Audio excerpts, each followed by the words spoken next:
এই বেহায়া নারী, অসভ্য নারী, বেপর্দা নারী, এই বেহায়ার মাকসাদ এটাই, এই সমাজ নষ্ট করে দাও, মানুষের চরিত্র বরবাদ করে দাও, মানুষের আখলাক বরবাদ করে। হাজারো কিশোর তরুণ যুবককে বুঝাও যে জীবন মানেই নারীকেও দেখা। এতটুকুকেই মনে করছে জিন্দিগির মাকসাদ। হায় হায় আহাম্মদ, তারে তার কি শিখাইলো, পড়লো কি? এ বলে কিতা কিতা বলে পড়ছে, কয়েক ক্লাসেই বলে A+ পাইছে, পাইয়া অনহার রাত বেড়ি যায়। ফালতু কথা, অপদার্থ। এটা কোনো কথা হইল বেটা? এ কোনো জিন্দিগি হলো? যে চাহিদা আল্লাহ তাআলা দিয়েছেন সেটা পূরণের স্বাভাবিক বৈধ হালাল ব্যবস্থা আল্লাহ তাআলা রাখছে। তৃষ্ণা আল্লাহ দিছেন, তো তার জন্য পবিত্র পানি তো আল্লাহ তাআলাই দিছেন। ক্ষুধা আল্লাহ তাআলা দিয়েছেন, তো তার জন্য হালাল খাবার তো আল্লাহই দিয়েছেন। তো লজ্জাস্থানের চাহিদা আল্লাহই দিয়েছেন, তো সেটা পূরণের জন্য হালাল স্ত্রী আল্লাহই ব্যবস্থা রাখছেন। সেটা যথাসময়ে মিলে যাবে। এটার জন্য কুত্তার মতো অনেক কি আছে, হারাদিন জেনে মাই হইত বেড়ি এটার ফিসি ফিসি কুত্তার মতো হাঁটে কতগুলো। ওই কি রে, আয় হায় রে হায়ওয়ান, হায় রে জানোয়ার, তুই এই জন্য বানাইছে তোরে খোদা? বেওকুফ, এটা কোনো কথা হইল? ওরে কি শিখলো, কি জানলো, কি বুঝলো? আপনাদের বাবাদেরকেও বলি, ছেলেটারে কি বানাইতেছেন আপনি হিসাব কর। মানুষ না জানোয়ার? দেখে আখলাক যার নাই সে কোনো মানুষ না। মানুষ আখলাককে বলে, আখলাক যার নাই সে কখনো মানুষ হয় না। শব্দ দিয়ে মানুষ না। কথা তো শুদ্ধ বলে, আখলাক তো চরিত্রহীন, তো লাভ হলো কি? কথা না শুদ্ধ কয়, কেমন আছেন আঙ্কেল, ভালো আছেন? থ্যাংক ইউ আঙ্কেল, ভালো আছেন? চা খাবেন? নাস্তা দিই? ও মাশাআল্লাহ, খুবই ভদ্র ছেলে, কথা কি সুন্দর। না কথা না সুন্দর, সারা রাত তো মোবাইলে উলঙ্গ ছবি দেখে। কথা বলেন না কেন? পেশাব করে তো পানি নেয় না, দাঁড়াইয়া মুতে। সমবয়সী বন্ধুদের সাথে নারী ছাড়া, অসভ্য কথা ছাড়া, উলঙ্গ কথা ছাড়া ভালো কথা বলে না। এ শুদ্ধ মানলে কি? এ তো শুদ্ধ শয়তান। কথা বলেন না কেন? এ তো শুদ্ধ শয়তান। তাইলে আখলাক বড় সম্ভব, আখলাক সম্ভব। একজন যুবক হইলেও বুঝছো ভাই, একজন নওজোয়ানও যদি বুঝো, তাইলে আমার সার্থক। আখলাক সবচেয়ে বড় নিয়াম। চরিত্রহীন সে কোনো মানুষে না। নারী লোভী এটা কোনো মানুষে না। সারা দিন সারা রাত নারী ছবি, নাটক, সিনেমা, নর্তকী, উলঙ্গ দৃশ্য, জিনা, ব্যভিচারের কথা, কল্পনা, এটা যার জিন্দিগি, এই অপদার্থ কোনো মানুষে না বেটা। এ তো জানোয়ার বেটা, তো হাইওয়ান, তো কুকুর, বিড়াল, চতুষ্প জন্তু ছাড়ার ওই মানুষ হবে কেন? ওই কিসের মানুষ বেটা? স্বজ্ঞানে, সশরীরে, ঠান্ডা মাথায় বুঝা মিয়া মুসলমান নিজের ঘরে নিজের স্ত্রী, ছেলে মেয়ের জন্য বছরের পর বছর নাচ, গান, নাটক, সিনেমা, নর্তকীর ছবি দেখবার জন্য নিজ ঘরে রঙিন টেলিভিশন দিয়ে রাখছেন। নিজের টাকা দিয়ে বিদ্যুৎ বিল দেন, নিজের টাকা দিয়ে ডিশের বিল দেন। এত বড় অসভ্য মা বাপ হইতে পারে না মিয়া। এরা মা বাপ হইতে পারে না। কিসের মা বাপ এরা? যে আপন সন্তান নারীর ছবি দেখবে, জিনা ব্যভিচার দেখবে, নাটক সিনেমা দেখবে, নোংরামি দেখবে। আমি বাপ, আমার পুত্রে তে বইয়া বইয়া বেড়ি চাইব, আর আমি বিল দেমু, আমি ডিশ দেমু। আমি বুঝি বাপ? বেটা কথা এটা। তুমি বাপ? হ্যাঁ, তুমি সন্তানের কল্যাণকামী। কথা বলেন, এটা কথা হইল মিয়া? আপন বাপ কেমনে এত বড় জুলুম করে সন্তানের উপরে? আপন মা কেমনে এত বড় অসভ্যতা মেনে নিবে? বলেন কি আশ্চর্য মুসলমান! বেঈমানের দিকে দেখে দেখা ফ্যাশন শিক্ষা লাইলেন। হ্যাঁ, একেবারে সামনের রুমে, ড্রয়িং রুম মানে যে রুম, সোফার রুম, এই রুমে টেলিভিশনটা। মানে কি বুঝায়? কারণ যে কোনো মেহমান আসলে তো ঢুকবে, বসবে তো এই রুমে, ঠিক না? তো যেই কোনো মেহমান আসলে যেন বুঝে নেই প্রথম যে আমার ঘরে রঙিন টেলিভিশন দেখেই বুঝে নিয়েন এটা ইমানদারের ঘর না। এটা প্রথমে বুঝাই দিতে, বুঝেন না কথা? আপনি যাতে ভুল না হয়, প্রথমেই বুঝাই দিছে। ডোন্ট মাইন্ড, কেউ মাইন্ড করবেন না, এটা ইমানদারের ঘর না। আপনি আপনার মন মতোই কি নাটক সিনেমা দেখতে পারবেন, আমরা এগুলো দেখি। সামনের রুমে এটা তো রাখা উচিত, যদি টেলিভিশন চায়ও আমার মধ্যে এটা বাথরুমে রাখা উচিত।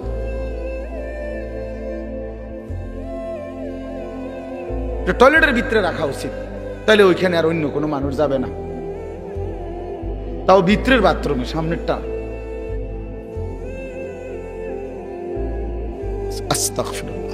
আখলাক শিখেন, আখলাক শিখেন। পরের বছর আর দাওয়াত দিয়ে না, কিন্তু এই বছর শুনলাম, বুঝেন না কথাটা?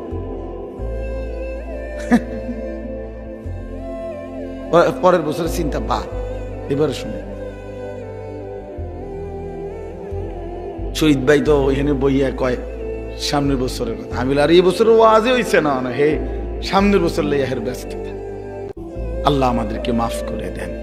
আমার ভাই, বুঝতে শিখি আমরা, আখলাক বড় সুন্দর। আল্লাহ তাআলা বলছে, বান্দা লিনাবলুয়াহুম, পরীক্ষা করার জন্য বানাইছি। এমনি এমনি বানাই নাই বান্দা, তুমি জানো না বান্দা, তোমারে বানাইতে আমার লম্বা সময় লাগছে। 10 মাস না, না 10 মাস না, 10 বছর না, কত লম্বা সময় দুনিয়া আল্লাহ আমাকে বানাইতে লাগছে, এক আল্লাহ ছাড়া কেউ জানে। হাল আতা আলাল ইনসানি হিনুম মিনাদ দাহরি লাম ইয়াকুন শাইআম মাযকুরা। আল্লাহ বলে, বান্দা তুমি জানো না, যুগের পর যুগ আমি আল্লাহ তাআলা তোমাকে সৃষ্টির পিছনে ব্যয় করেছি, কিন্তু তুমি উল্লেখ করার মতো কোনো বস্তু ছিলে না। পৃথিবীর কোনোখানে তোমার নাম নিশানা, কোনো আদমশুমারি, কোনো অফিসে, কোনো আদালতে, কোনো কম্পিউটারে, কোনো গুগলে কোথাও সার্চ দিলে তোমার নাম ঠিকানা পাইতা না।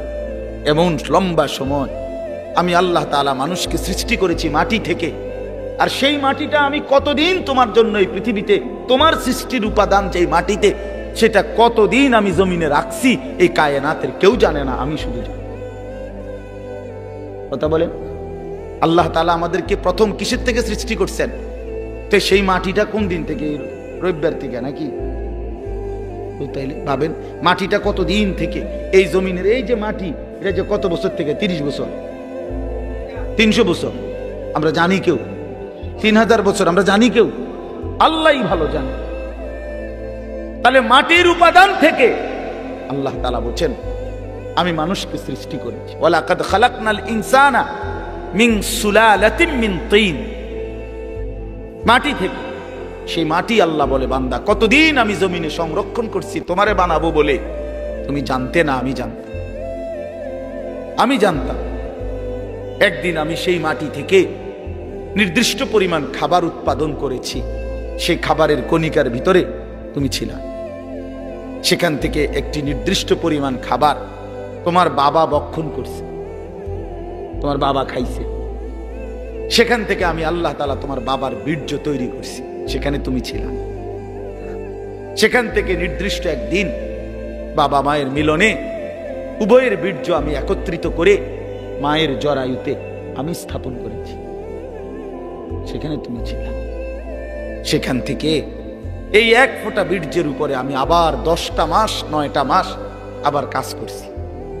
এটারে জমাট রক্ত বানাইলাম, জমাট রক্তটাকে গোশতের টুকরা বানাইলাম, গোশতের টুকরাটাকে হাড্ডির একটা খাঁচা বানাইলাম, হাড্ডির খাঁচাটাকে গোশতের নাক চোখ দিয়া, হাত পাওয়া আঙ্গুল সব কিছু দিয়া শরীরটা আমি সাজাইলাম। এরপরে রূহ ফুঁকে দিয়ে একদিন মায়ের পেট থেকে এই পৃথিবীর আলো বাতাস দেখাইলাম। সুবহানাল্লাহ। হাল আতা আলাল ইনসানি হিনুম মিনাদ দাহর লাম ইয়াকুম শাইআম মাযকুরা, নাম নিশানাবিহীন, পরিচয় নাম ধাম বিহীন বান্দা। যুগের পর যুগ তুমি ছিলা, আমি তোমাকে ধীরে ধীরে প্রসেসিং করে এই পৃথিবীর মধ্যে এনেছি। তুমি এমনি ভুলে গেলা আমারে, এমনি ভুলে গেলা? হায় হায় বান্দা, এত বড় নাফরমান কেমনে হল? একটাবারও জিজ্ঞেস করলা না আমারে আল্লাহ আপনি কেন বানাইলেন? ওয়া নুকিররু ফিল আরহামি মা নাশাউ ইলা আজালিম মুসাম্মা, কোরআন শরীফে আছে। আল্লাহ বলেন মায়ের জরায়ুতে আমি আমার ইচ্ছা মতো, আমার পছন্দ মতো একটি নির্দিষ্ট সময় আমি আল্লাহ তাআলা মানব সন্তানকে রেখেছি। সুম্মা নুখরিজুকুম তিফলান, অতঃপর আমি আল্লাহ একদিন তোমাকে একটা শিশু, তিফল মানে শিশু, শিশু এক বাচ্চা হিসাবে মায়ের পেট থেকে বের করেছি। সুম্মা লিতাবলুগু আশুদ্দাকুম, অতঃপর ধীরে ধীরে ওই দুর্বল বাচ্চা শরীরটার মধ্যে শক্তি মজবুত করতে থাকছি। হ্যাঁ, আস্তে আস্তে আস্তে আস্তে আগাইতে থাকছ। এরই মধ্যে অমিনকুম মান ইউতাওয়াফা, এই শক্তি হইতে হইতে কিশোর তরুণ যৌবন থাকতে থাকতে অনেককে মৃত্যু দিয়ে দিছি, আর অনেককে এই নিতে নিতে আবার কিছুদিন ছিল শক্তি, আবার দুর্বল করতে করতে অমিনকুম মান ইউরাদ্দু ইলা আরদালিল উমর, একটা সময় কাউকে কাউকে একেবারে বৃদ্ধ, দুর্বল, অক্ষম বয়স বানায়। আল্লাহ তাআলা বলে সবটা আমি করেছি বান্দা, আমি করেছি, পুরাটা কার্যক্রম আমি করেছি। তুমি ভেবে দেখো। আচ্ছা আপনারাই ভাবেন না, ছেলেরা ভাই তোমরাই ভাবো ভাই, ছোটবেলার যে কোলের বাচ্চা, ওই যে পিচ্ছি পিচ্ছি হাত আছিল, ছোট ছোট দুর্বল, নিশ্চয়ই এখন যাদের 16 বছরের হাত, এগুলো তো আগের ঠিক খুললেই তো নতুন ডি লাগাইছে, ঠিক না?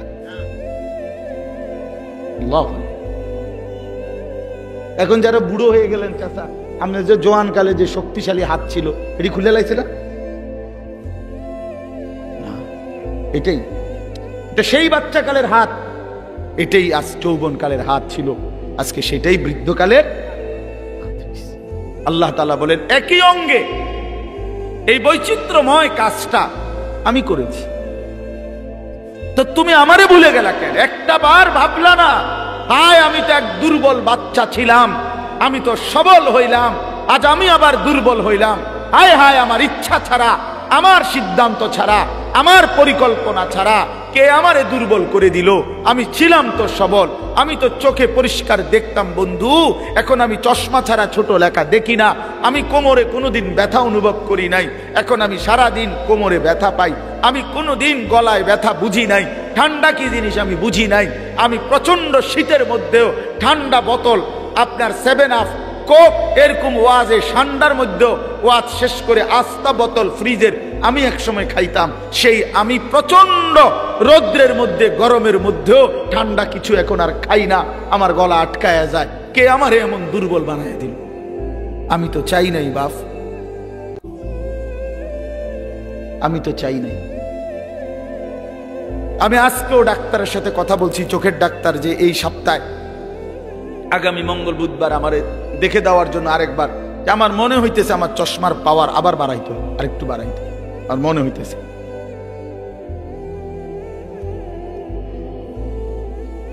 প্রিয় বন্ধু আমার, বাপ আমার, তাহলে প্রতিনিয়ত আমাদেরকে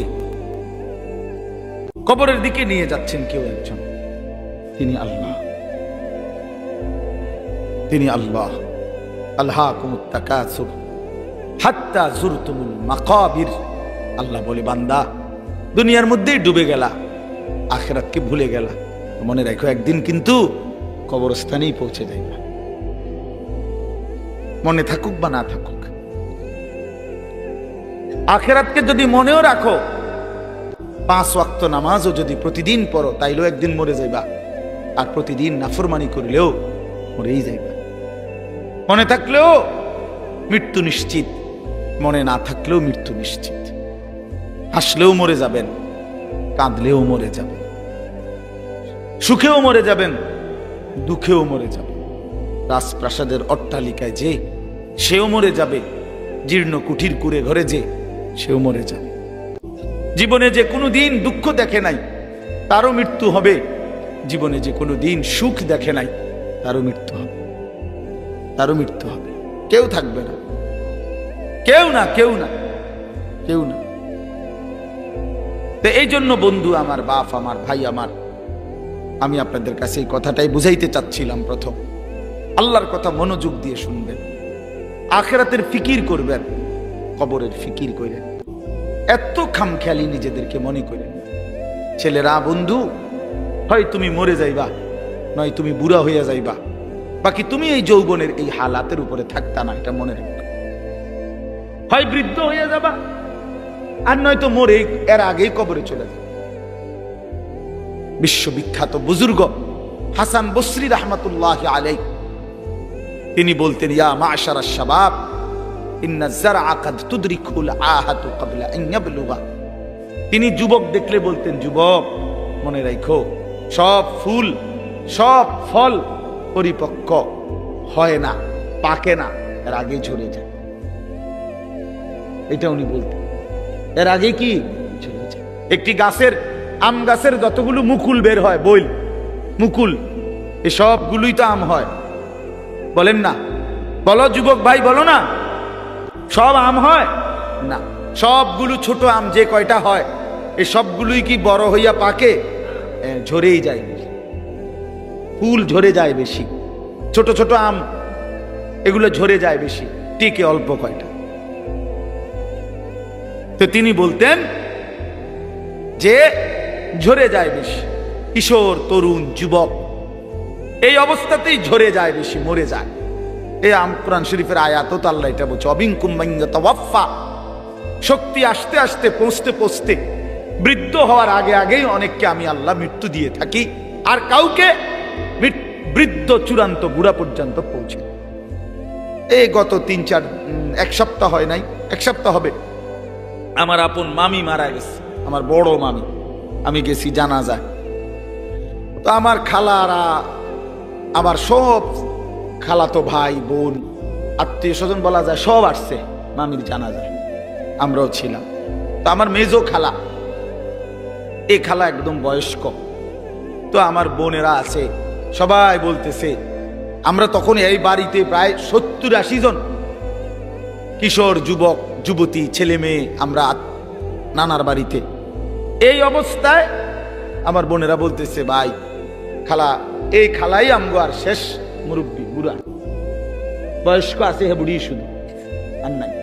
তাহলে এই বাড়িটার মধ্যে যেই মুহূর্তে 70-80 জন কিশোর নওজোয়ান, তখন বুড়া মাত্র একজন, শেষ বুড়া। এমন ব্যবধান হলো কেন? 70x1 হবে কেন? কথাটা বুঝছেন? 60-এর মোকাবেলায় একজন হবে কেন বুড়া?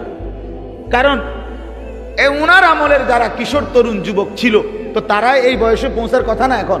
তো তাহলে এই হিসাবে তো আপনার যদি যুবক হয় 60 জন, তো বয়স্ক তো কমপক্ষে 30 জন হইবার কথা, 40 জন হইবার কথা। তারা কই? আমার হিসাবটা বুঝছেন নি আপনি? তাহলে বোঝা গেল ঝরে যায় বেশি, চলে যায় বেশি, থাইকা যায় অল্প, থাইকা যায় অল্প।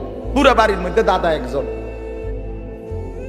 10 বাড়ি মিললে বুড়া মিয়া কি একজন, 2 জন, কিন্তু নওজোয়ান অনেক, নওজোয়ান অনেক। এই জন্য আপনাদের কাছে আমাদের এটাই কথা, আমি যে সূরাটা পড়ছি, এবার সূরাটার তরজমা শুনেন। এই মূল বক্তব্য এই কথাটা বুঝানো। আল্লাহ তাআলা এই কথাটা বারবার কোরআনুল কারীমের মধ্যে বুঝাইতে চাইছে, বান্দা বিশ্বাস করো, বান্দা যে অবস্থাতেই তুমি থাকো, খেয়াল করো আর না করো, বুঝে থাকো আর না থাকো, তুমি কিন্তু থাকতা না, তোমার আমি রাখতাম না বান্দা। আমার চূড়ান্ত অনুগত হইলেও রাখতাম না, চূড়ান্ত নাফরমানি করলেও কি রাখতাম, কোন অবস্থাতে থাকতা না তুমি। এটা হলো শেষ কথা, তুমি এটা মনে রাখবে। তুমিও থাকবা না, সৃষ্টি জগতও থাকবে না, তোমারও মৃত্যু হবে, গোটা কায়নাতেরও মৃত্যু হবে। এই কথাইটা কোরআন কারীমের মধ্যে আল্লাহ তাআলা খুব বুঝাইছেন যে বান্দা কেন দুনিয়া নিয়া ইসসাকালতুম ইলাল আরদ, আহা বান্দা জমিনটা নিয়ে এমন কামড়াইয়া পড়লা কেন? ইসসাকালতুম অর্থ হলো এইটা, কামড়াইয়া ধরা। আমি যাইতাম না, বাচ্চা যেরকম অনেক সময় ধরেন আমি যাইতাম না, এমন ভাবে ধরছে যে এতে আর সরানে যায় না। ছাগল যেভাবে খুঁট দেয়, ছাগলের খুঁট দেওয়া বুঝছেন? ছাগল যে এরকম পাও দিয়া খুঁট দিলে বাপরে বাপ, আরেক ছাগল দিয়েও এতে সরান যেত না। বহুত আমার জীবনে একবার ছোট বোন, ওই চান্দলা, ব্রনফারা চান্দলা একটা জায়গা আছে, এই চান্দলা আমার বোন বিয়ে দিছি, ছোট বোন। তো কোরবানির ঈদের সময় মায় 2 দিন আগে আমারে কইছে যে টাকা দিছে, চান্দলার পাশে একটা জায়গা আছে 60 বাজার, ওইখান থেকে খাসি কিনা দিতাম, মানে বোনের শ্বশুর বাড়ি কিনা দিতাম আর ঈদ কোরবানি উপলক্ষে। তা আমি বোনের শ্বশুর বাড়ি গিয়ে তালুইরে নিয়া বলছি চলেন একটা খাসি কিন তাহলে। তো চালুই বয়স্ক মানুষ, খাসিটা কিনার পরে আমি হেবটারে কইলাম তালুই অল্প দূর রাস্তা, 60 থেকে আর চান্দলা যাইতে নাই তো 10-15 মিনিট 20 মিনিট লাগবে, আরো আগের কথা। ওই সময় আমি কামেলে পড়ি, 2003 সাল বা 4 সাল এরকম হবে। তো আমি হাঁটাইয়া এই নিয়ে যেতে পারবো, ছাগল এটা আপনি রিস্কে দিয়ে যাবেন, আপনি বয়স্ক মানুষ। আহা, আমার 14 গোষ্ঠীর মনো কোনো পাপের কারণে আমি এটা ধরছি। আমি শেষ পর্যন্ত অজরে মানে কাইন্দাই দিছি। আমি তো জানি না আগে কোনো সময়, ধরছিও না, জানিও না এটা যে এরকম খোঁট দেয় এই কথাটা আমি জানতাম না। কি পরিমাণ কষ্ট করে বিশ্বাস করেন এটা আনছি এই কদ্দুর জায়গা বাড়িতে আইনা আমার বোনে ধর, মাই কইছে তোর খাসি রে ধর, তোর খাসি। এটা যে তার হাতে দিছি, বোনের কইছি ধর, এটা ধর যা, এ কইয়া যে আইসা লাইছি, ভাতও খাইছি না, জিদ দে। তাইলে কি বুঝা গেল? এইভাবে খুঁট দিয়া ছাগলের খুঁটির মতো আল্লাহ বলছি সাকালতুম ইলাল আরদ, হায় বান্দা এভাবে বুঝি জমিন আঁকড়ায়া ধর, এভাবে জমিন আঁকড়ায়া ধরলা। আরাদিতুম বিল হায়াতিদ দুনিয়া মিনাল আখিরা। এবার আল্লাহ বলে বান্দা তাহলে কি তুমি আখিরাতের বিপরীতে দুনিয়ার এই জীবন পেয়ে খুশি হয়ে গেলা? যথেষ্ট তো খুশি? এক সেট সোফা সারবে তো, খালাস। 6টা টেবিল, 6টা চেয়ার, একটা ডাইনিং টেবিল, খুশি তো? যথেষ্ট।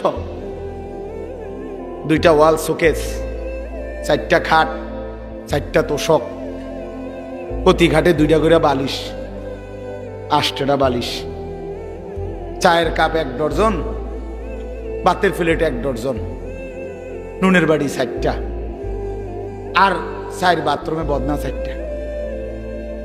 আর কি কয় টাকার মাল? নাই তো 50 লাখ টাকার মাল করে, এত হবে না।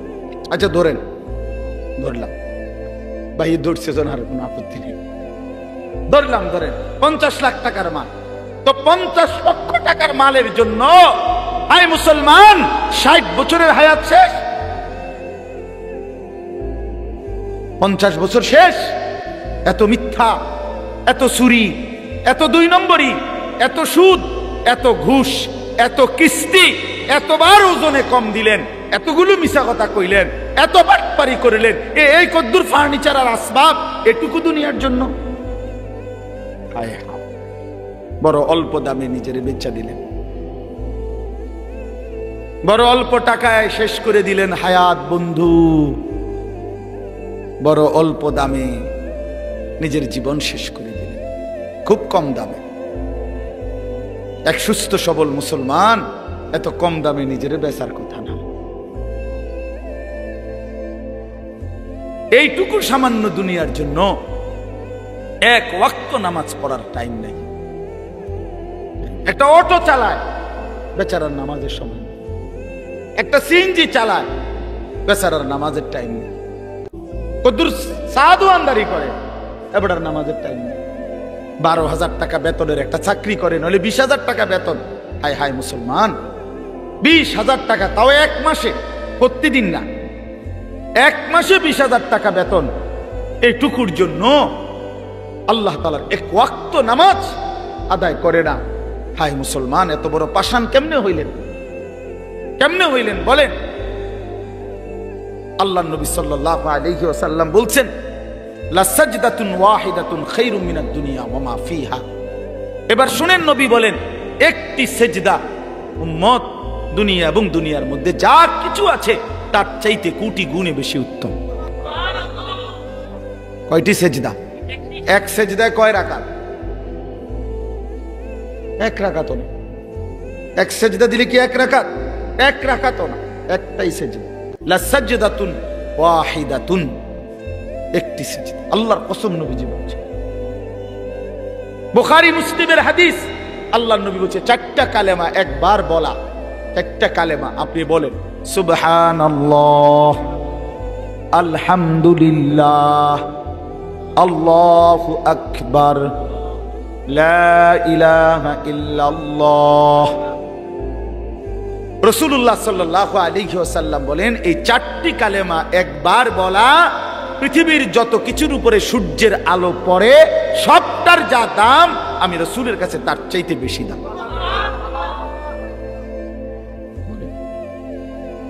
কি ধরলেন? কি হারাইলেন? কি হারাইলেন?